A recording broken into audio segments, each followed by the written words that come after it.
This channel does not promote any violent, harmful, or illegal activities. All content provided by this channel is meant for an educational purpose only. নমস্কার বন্ধুরা, সিচুয়েশনটা এখন একদম অন্য লেভেলে চলে গেছে।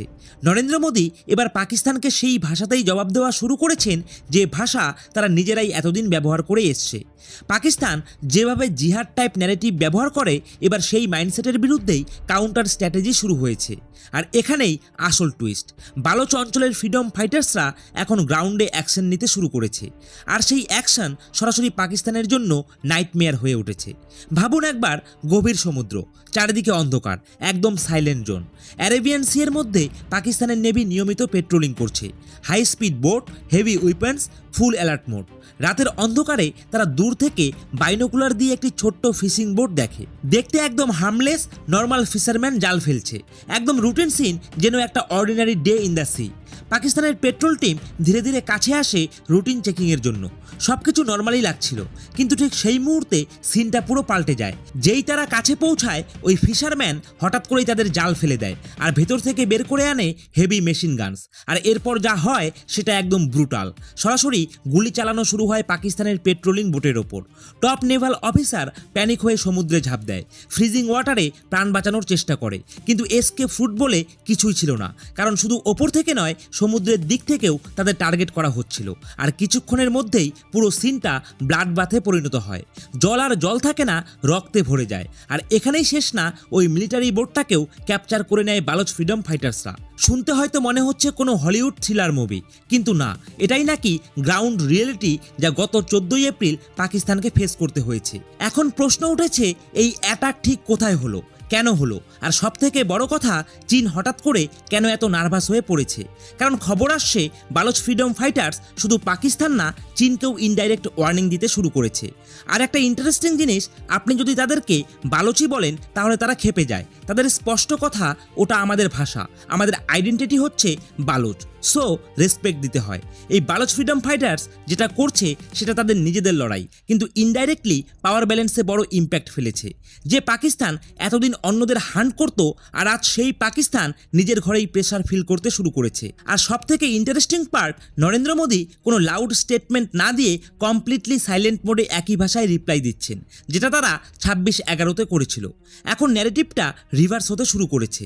ভাবুন তো, গত 30 থেকে 40 বছর ধরে যে দেশটা নিজের সীমান্তের বাইরে টেরর ফান্ড করে এসেছে, আর সেই টেররটা রিভার্স হয়ে তাদের নিজেদের ঘরে ঢুকে পড়েছে। মানে একদম সিম্পলভাবে বললে, পাকিস্তানের নিজের ব্যাকওয়ার্ডেই এখন আগুন জ্বলছে, আর সে আগুন থামানোর কোনো কন্ট্রোলই তাদের হাতে নেই। বালুচিস্তান এমন একটা কাজ করে দেখিয়েছে যেটা এতদিন ইম্পসিবল বলে ধরা হতো।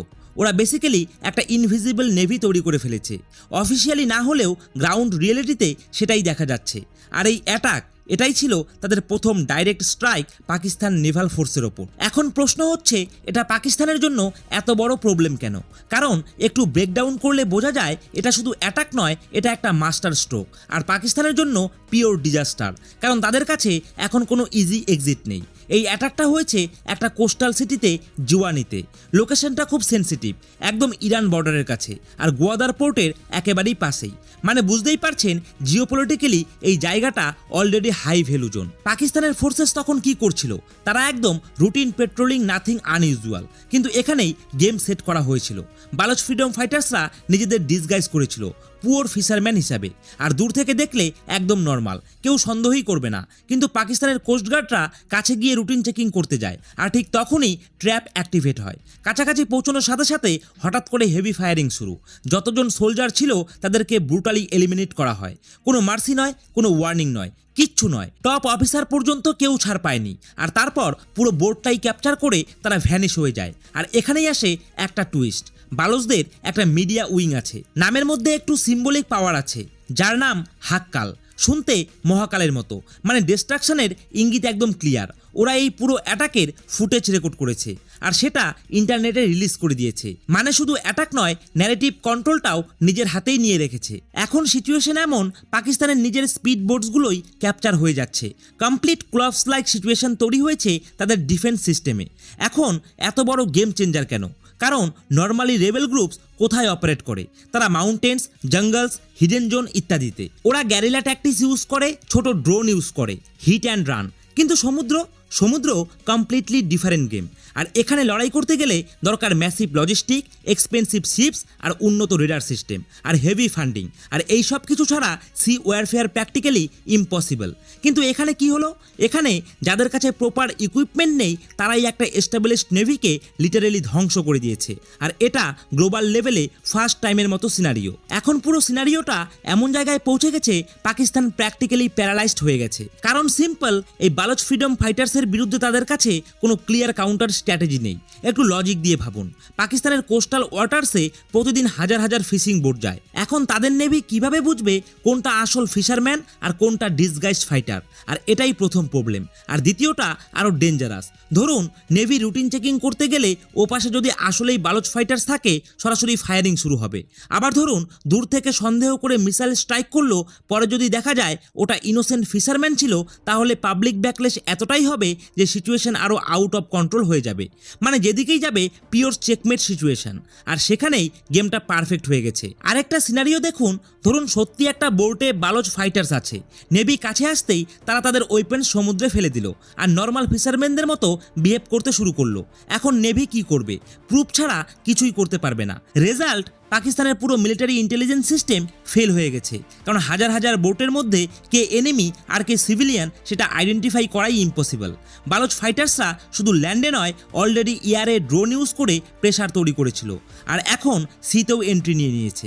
মানে 3 ডাইমেনশন ওয়ারফেয়ার, ল্যান্ড, এয়ার আর সি, সব দিক থেকে প্রেশার তৈরি করছে। পাকিস্তানের আর্মি ইতিমধ্যেই বালুচিস্তানে ব্যাকফুটে অনেক জায়গায় রিট্রিট করতে বাধ্য হয়েছে। এয়ারফোর্সের ওপরেও প্রেশার ছিল, আর এখন নেভাল ফোর্সেসে ডাইরেক্ট হিট খাচ্ছে। মানে পুরো মিলিটারি কমপ্লেক্সটা টার্গেট হয়ে গেছে।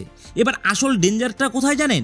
বালোচ ফাইটার্স ওপেনলি অ্যানাউন্স করেছে জিওয়ানি, অর্থাৎ যেখানে অ্যাটাকটা হয়েছে এটা তো কেবল একটা শুরু, আর এখানেই থামবে না। তাদের নেক্সট টার্গেট লিস্টে আছে গাদার পোর্ট, তারপর করাচি পোর্ট। আর এটা কোনো স্মল থ্রেট না, এটা ডাইরেক্ট ইকোনমিক চোক পয়েন্টে অ্যাটাক। কারণ পোর্ট মানেই ট্রেড সাপ্লাই চেইন ইকোনমি, আর এখানেই কানেকশনটা আসে। নরেন্দ্র মোদী আগেই বলেছিলেন আর্মি, এয়ারফোর্স, ইন্টেলিজেন্স সবাইকে চান্স দেওয়া হয়েছে, শুধু নেভির পালা এখনও আসেনি।